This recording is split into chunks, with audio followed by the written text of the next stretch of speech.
Hello, everybody, and welcome back to my channel. My name is Natalie. I am a cosmetic formulation chemist and skincare enthusiast. Today, I'm going to be pulling back the curtain and sharing with you the top 5 scariest things that I see in the industry as a cosmetic formulation chemist. I graduated with my degree in biochemistry in 2019, and since then, I've been working in product development. I have developed and worked on many popular cosmetic products, including some that you have probably used. Before we get into it, please like and subscribe. It will help me so much. And if you do end up liking this video and want to hear more about my thoughts on cosmetics and the science behind them, go check out the podcast that I co-host with my best friend and fellow cosmetic chemist. It's called Beauty by the Beaker. We meet every Wednesday for a little weekly refresh in our science salon to gossip about all things beauty science. Anyway, let's get into the video. Number 1, all natural.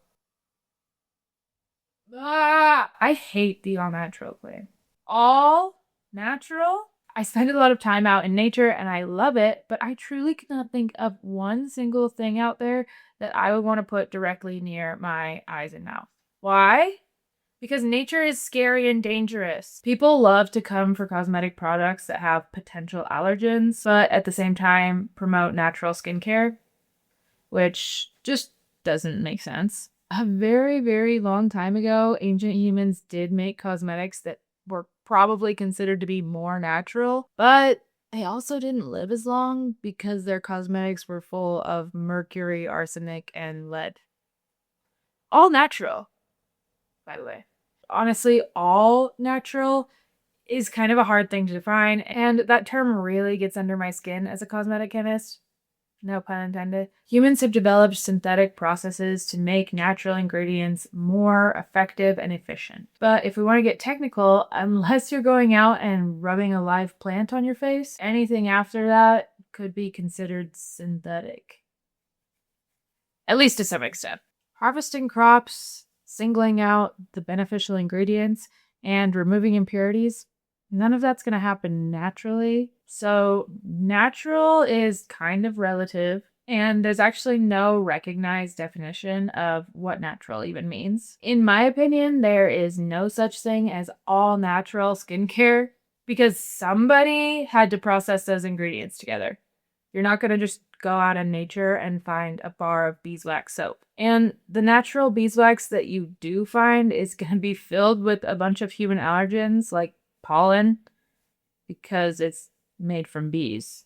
Now that I think about it, why don't bees get accused of synthetically engineering things? Anyway, number 1, all natural. Nightmare. Number 2, free of claims. Paraben phthalate free, fragrance free, sulfate free. Most of these free of claims are rooted in fear and badly interpreted science. By just slapping free of onto the packaging, there's some sort of assumption that special care has been taken to remove any potentially harmful ingredients. And honestly, this could not be further from the truth. Like, paraben free suggests that parabens are bad. But in reality, they're one of the safest and most well-studied preservatives that we can use in cosmetic products. But no one likes to see someone on top too long. And honestly, one of the biggest signs of success is haters. So, sorry, parabens.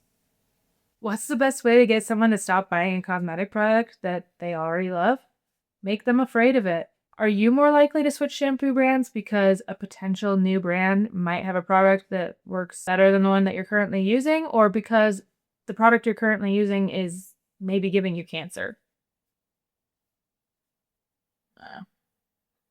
One's a little bit more of an emotional sell. The more we research a cosmetic ingredient, the more we learn about it, both good and bad. The bad information is what we use to determine and adjust safety limits. If we know all of the ways in which a cosmetic ingredient is potentially harmful, then we can avoid using it in a way that is potentially harmful. But just replacing it with a lesser understood ingredient doesn't automatically mean that this new ingredient is better for you. It just means that we don't understand the safety limits as well. And it's actually very common that replacement ingredients are determined to be worse for you than the original ingredient was. Once we start to look more into the potential interactions for that particular cosmetic ingredient. Paraben-free doesn't mean safer, sulfate-free doesn't mean more gentle, and fragrance-free doesn't mean less toxic. As a cosmetic chemist, I have yet to come across a free of claim that I feel has any relevance. All right, number 3, ingredient checking websites. I hate these. I hate them. Most of the data that is on these websites, if any, is pulled from studies that either weren't done very well or there's a lot of assumption made on how that ingredient is going to translate into a human interaction. Like I mentioned earlier, ingredients are tested for safety. Unfortunately, for a lot of safety data, the starting point is if we feed copious amounts of this ingredient to an animal, usually like a mouse or a rat, how long until we start to see some sort of change in expected growth behavior patterns, stuff like that. A lot of the data, if any, that is on these websites is pulled from those types of studies, and there's a lot of assumptions that are made to give really broad and oftentimes super misleading scores for cosmetic ingredients. Not all science is good science, and honestly, what I mean by that is not all science is applicable science. If you start to really look into the scientific studies behind these scary cosmetic ingredients, you will find that a lot of strange testing methods were used and big assumptions are made. Take artificial dyes, for example, which are petroleum derived. These are often feared because of their association with crude oil, and crude oil is harmful. It's full of chemicals that are super toxic to humans, even at really, really small amounts. But you are much more likely to come in contact with these chemicals standing outside of a running car than you ever would using something like a synthetic food dye. In fact, because we know that crude oil is harmful, any of the derivatives that we use in cosmetics or in foods have to be super, super purified. Companies who manufacture color ingredients have to submit those ingredients for a bunch of impurity testing before it can ever be distributed out to customers. So what about tests that are done on safe ingredients that still show harmful effects? Well, that's where that bad science comes in, or maybe not bad science, but definitely badly interpreted science. Often these tests are super extreme, and the testing methods involve testing these ingredients in ways that would never happen in real life. Going back to our synthetic dyes, the experiment that fueled a lot of the hate behind red dyes in particular involved feeding mice a diet consisting of 4% red food coloring. That certainly doesn't mean that the results that we see shouldn't be used to further investigate, but we definitely shouldn't stop there.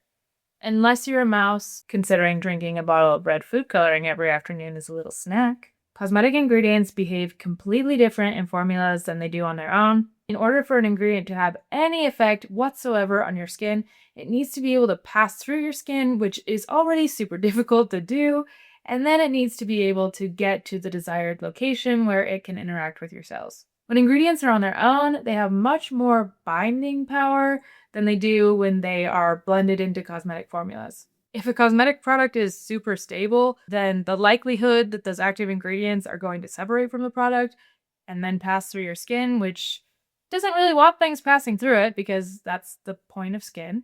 Your skin is there to not let things through it. But anyway, there's a very common saying, the dose makes the poison. Think of how many people die from too much water. If you have too much water, you can't get enough oxygen, and then you can't breathe. And that's toxic, but it definitely doesn't mean that you should avoid water. In fact, statistically, you should probably have some more water. Why don't you take a sip right now? I'll join you, but unfortunately, my water's inside. I only have Diet Coke. I feel like that's the first hate I'm going to get on this channel. Do you ever drink water, or do you only drink Diet Coke? Mystery. All right. So ingredient checkers, out. Hate them. Scary. Bad. Number 4. Invisible mineral sunscreen. Invisible mineral sunscreen can't hurt me if it's not real. Unfortunately, invisible mineral sunscreen isn't real, but it's still hurting people. Not really, but it hurts their feelings. Invisible mineral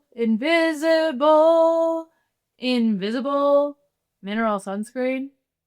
Not real. Mineral sunscreen is made from minerals, and these minerals are not soluble in oil or water. All that means is that if you mix them with water or oil, they're not going to dissolve. Like if you mix salt into water, eventually it will go together and you won't see the little individual salt crystals anymore. But more importantly, if you let it sit on the counter for like an hour or so, the salt's not going to settle to the bottom or the top of the mixture. It's going to stay in there because it's solubilized. Mineral sunscreen doesn't solubilize. They're just not like that. Minerals are just finely ground up rocks. If you're a geologist, go away. I don't want to hear about it. But if you mix them into any sort of liquid over time, the mineral is just going to settle to the bottom. My baby! My body is stinky. Hello. You want to be that anytime. For this reason, mineral sunscreen is extremely difficult to formulate in general.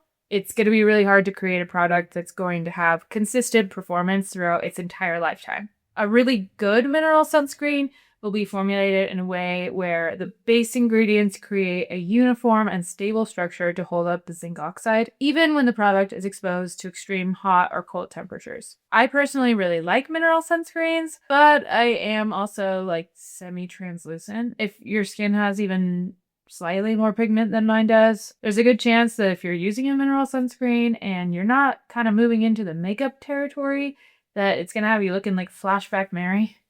It's a popular myth that mineral sunscreens work only by reflecting and scattering light. This is untrue because they also absorb and redistribute energy just like chemical sunscreens do. But this myth stems from some partial truths because mineral filters still do reflect and scatter light. The only way to really combat this is by adding other minerals like iron oxides that tint the product to be like a tan color. But then, unless you're able to find your perfect shade, which is honestly impossible for most people, then it won't be invisible and you smell like poop again. It won't be invisible. And honestly, if you use like a good tinted mineral sunscreen and you don't apply a full face of makeup afterward, you are going to be looking like you belong in a wax museum. You're going to be looking like you just escaped Madame Tussauds.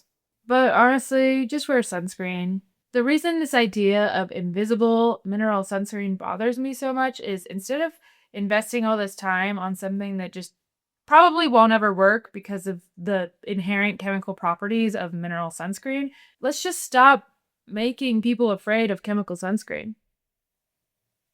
Because, yeah. Anyway. And number 5. It's that packaging. I hate these. This packaging. This packaging right here. This is my number 5, and honestly, this one is super personal. But I just hate these things. To start, why are they like that? Why are they shaped like that? Why is the top like that? Who's that for? Who is that benefiting? What is the appeal? These are a type of airless pump, meaning they don't have like a little tube that goes down into the product to suck it up. They work as like little vacuum, so when you push down on the pump, it sucks up some of the volume in the tube. The first pumps are usually air because you have to remove that little air gap or headspace in them. But packaging is always this way. It's always still below the true limit because it has to expand and stuff. Like it has to be that way. So that part doesn't necessarily bother me. But these types of airless pumps are also usually double walled, meaning they have their little exterior wall that has the label on it, and then there's like an air pocket, and then there's a smaller little jar or tube on the inside that the actual product is in. So this little air gap doesn't actually come in contact with the product, and it can help insulate it. But the reason I hate this packaging so much is just because it also just uses a lot of plastic, and it makes it look so much bigger than it actually is. As a cosmetic chemist, this packaging has just always bothered me. Honestly, it's a personal thing, and it just makes me grumpy. Is it justified? Probably not. I just really don't like it. All right, guys, those are my top 5 scariest things as a cosmetic chemist that I see in this industry. Let's see the fresh chop. What? Let's see it. What? Let's see the chop. It looks good. You look freshly chopped. You look fresh. And chopped. And chopped, yeah. No, you don't look chopped. You look the opposite of chopped. You're off-chopped. Thanks. Optimized chop. You're chopped-imized. Thanks.